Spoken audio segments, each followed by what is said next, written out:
5 looks very, very different. What do I do for number 5? Always get absolute value alone first. Before you start writing your two linear equations, your absolute value must be alone. We get it alone. We pretend like this is x, or this is what I'm solving for. I'm trying to cover up with my pencil. Think of this as 3x plus 10 equals 37. The first thing I would do is subtract 10. So 3 times the absolute value of 2x plus 5 would equal 27. Then my absolute value is still not alone. I never distribute into the absolute value. Sometimes it's okay and sometimes it's not. So I don't like to dwell in the world sometimes. I just like to be consistent and do the same thing every time.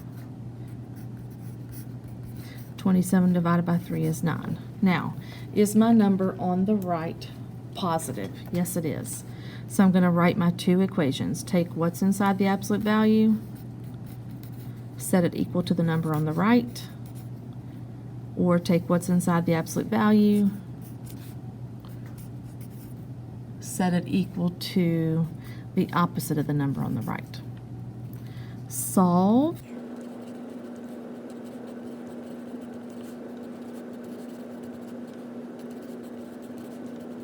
So my two solutions are -7 and 2.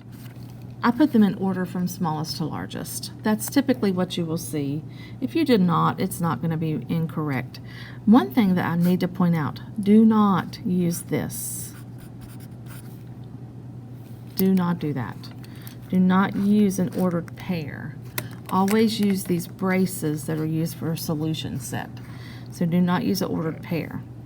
Okay, let's graph those two. -7, +2. Number 6. I'm going to keep the left side, 20x, and set it equal to the expression inside the absolute value. I'm going to put the conjunction or. I'm going to take what's on the left side, set it equal to the opposite of what's on the right side. I'm going to solve on the left.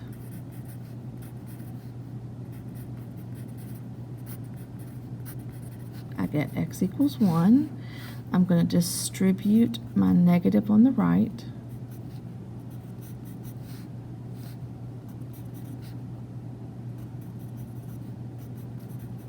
So that's going to be 24x equals -16. Divide by 24. X is going to equal, these are both divisible by 8. -2/3, -2/3.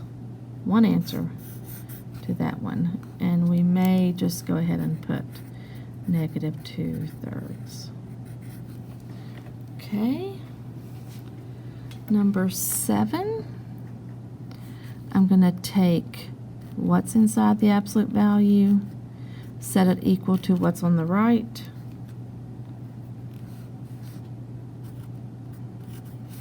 Put an or, take what's inside the absolute value, set it equal to the opposite of what's on the right.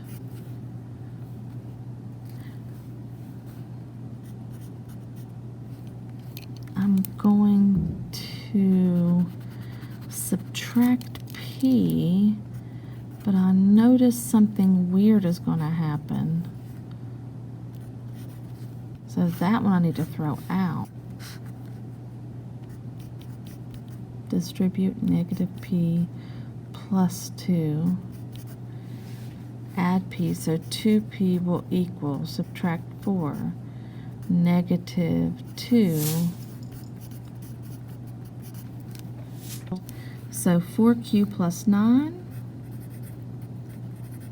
equals what's on the right, or 4q plus 9 equals the opposite of what's on the right. I'm going to subtract 2q. 4q minus 2q is 2q. going to subtract 9. 2q will equal negative 10. I get q equals negative 5.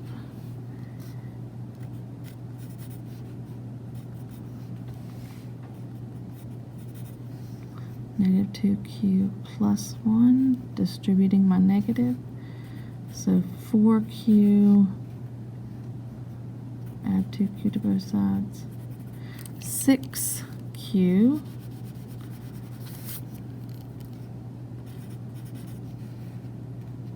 subtract 1 equals 0, divide by 6, q equals 0. So my two solutions are negative 5 and 0 for number 8. Let's look at number 9. Take what's inside the absolute value, set it equal to what's on the right, then take what's inside the absolute value, set it equal to the opposite of what's on the right. So 9, negative 9 equals 9. That doesn't work. The next one,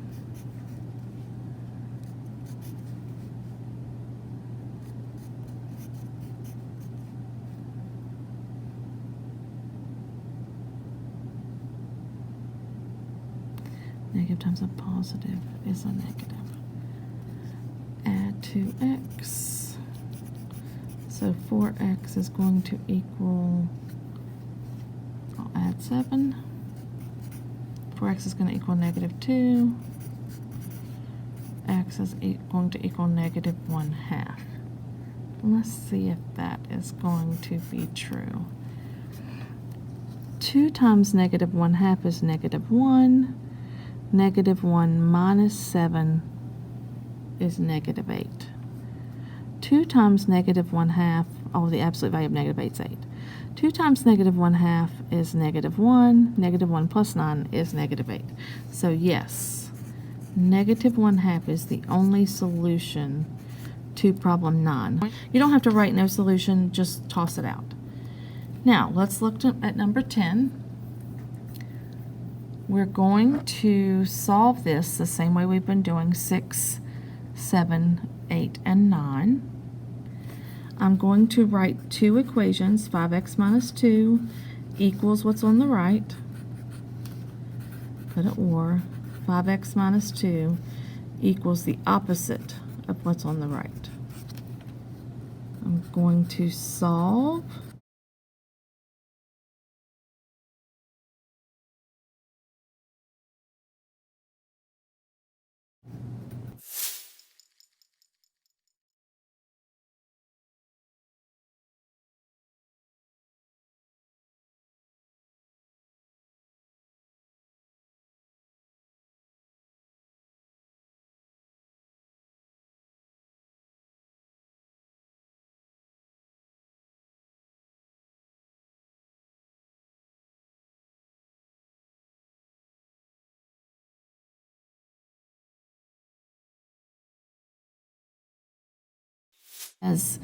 Use this problem to help you with the assigned week 3 practice problems from the textbook numbers 31 and 33.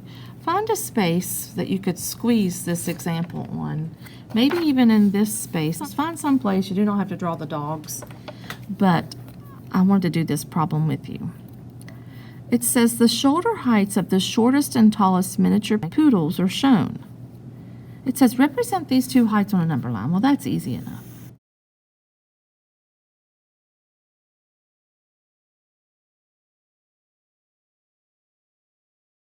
So I just represented, make sure you put a dot on them, those on a number line. Now the next thing it says is write an absolute value equation that represents these heights. Now don't forget back here when we first started talking about absolute value, I pointed out, and this is the reason why I pointed it out, that the middle in this circumstance is always 0. The absolute value of x equals 5.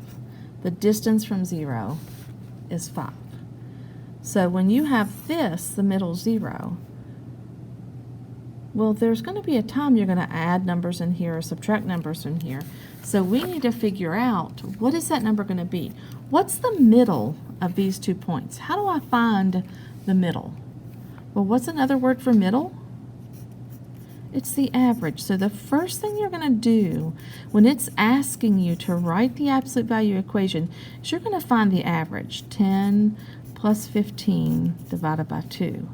That's 25 divided by 2, which is 12.5. So the middle is 12.5. Okay, so I'm going to put absolute value. The next thing I need to know is, what distance are we talking about? We're talking about a distance of what? How far is 10 from 12.5? How far is 12.5 from 15? We're talking about a distance of 2.5 inches. So the distance is what it equals. And then I'm going to put 12.5 inside of here. You're going to put the opposite of this number. X, the absolute value of x minus 12.5 equals 2.5. That's my equation to represent an absolute value equation for these heights. Okay, now I want to prove it to you, so I'm going to show you x minus 12.5 equals 2.5, or x minus 12.5 equals negative 2.5. I'm going to show you that you do put the opposite. I'm going to get those two numbers. X is going to equal 12.5 plus 2.5 is 15, and that's this one. And then add 12.5. X is going to equal 10, and that's this one. So when you find that midpoint, you put the opposite, because that midpoint could be over here on the negative side. So if you had negative 12.5, you'd put plus 12.5. Okay, I hope that helps, and you'll be able to do those problems that are in the textbook for your practice this week. Please reach out if you have any questions or need help. I'll be glad to help you.